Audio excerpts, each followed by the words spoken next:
पुण्यातील लोहगड किल्ल्यावर घडलेल्या केतन अग्रवाल हत्याकांडात आता नवा खुलासा समोर आला आहे, ज्यामुळे संपूर्ण तपासालाच नवं वळण मिळालं आहे। ज्या सिया गोयलशी केतनचं लग्न ठरलं होतं, त्याच सियाने आपल्या प्रियकर चेतन चौधरीसोबत 4 महिन्यांपूर्वीच गुपचूप लग्न केल्याची माहिती आता पोलिसांच्या तपासात समोर आली आहे। धक्कादायक बाब म्हणजे हा खुलासा कोणाच्या जबाबदारीतून नाही, तर दोघांच्या व्हॉट्सअप चॅटमधून समोर आला आहे। म्हणजे एका बाजूला ठरलेलं लग्न आणि दुसऱ्या बाजूला गुप्तविवाह, त्यानंतर घडलेली ही थरारक हत्या। नेमकं काय घडलंय बघूया या व्हिडिओच्या माध्यमातून। नमस्कार, मी हरिचंद्र पवार, तुम्ही पाहत आहात सकाळ। 18 जून लोणावळ्याजवळील लोहगड किल्ल्यावर फिरायला गेलेला केतन अग्रवालचा मृतदेह दरीत आढळला। सुरुवातीला हा अपघात असल्याचं चित्र समोर आलं, मात्र पोलिसांनी घटनास्थळावरील पुरावे, सीसीटीव्ही, मोबाईल लोकेशन आणि संशयितांच्या हालचालींचा बारकाईने अभ्यास केला आणि हा तपास जसा जसा पुढे सरकत गेला तशी तशी ही दुर्घटना नसून पूर्वनियोजित हत्या असल्याचं स्पष्ट होत गेलं। तपासादरम्यान पोलिसांनी केतनची होणारी पत्नी सिया गोयल आणि तिचा प्रियकर चेतन चौधरी यांना अटक केली आहे। दोघांचे मोबाईल फोन जप्त करण्यात आले। याच मोबाईलच्या फॉरेन्सिक तपासात पोलिसांच्या हाती काही महत्त्वाचे व्हॉट्सअप चॅट लागले आहेत आणि त्यातून उघड झालेली माहिती तपासासाठी अत्यंत महत्त्वाची ठरली। या चॅटमधून समोर आलेली सर्वात महत्त्वाची बाब म्हणजे सिया गोयल आणि चेतन चौधरी यांनी सुमारे 4 महिन्यांपूर्वीच गुप्तपणे विवाह केला होता, मात्र हा विवाह त्यांनी सर्वांपासून लपून ठेवला होता।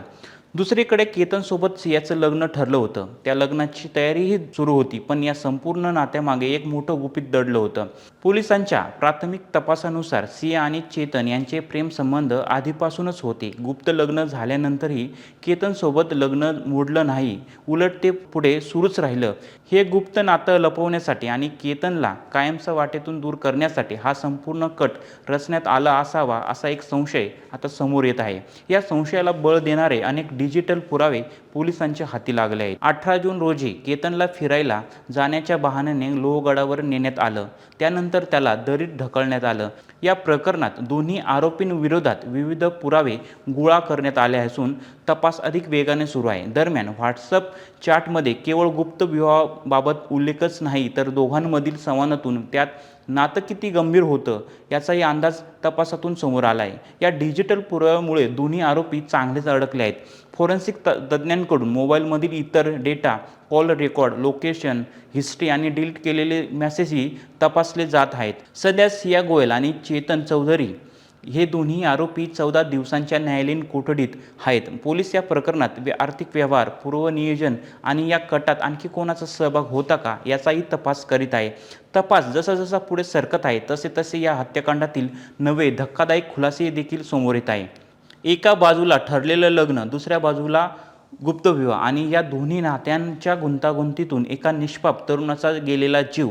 या प्रकरणातील व्हॉट्सअप चॅट, गुप्त लग्न आणि इतर डिजिटल पुरावे न्यायालयात किती निर्णायक ठरतात याकडे आता सगळ्यांचं लक्ष लागलं आहे। त्यामुळे पुढे या प्रकरणात काय घडामोडी घडणार ते पाहणं महत्त्वाचं ठरणार आहे।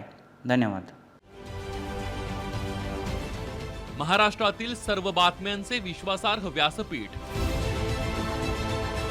सकाळच्या सर्व सोशल मीडिया प्लॅटफॉर्मला लाईक, फॉलो आणि सबस्क्राईब करा। तसंच सर्व नोटिफिकेशनसाठी बेल आयकॉन प्रेस करायला विसरू नका।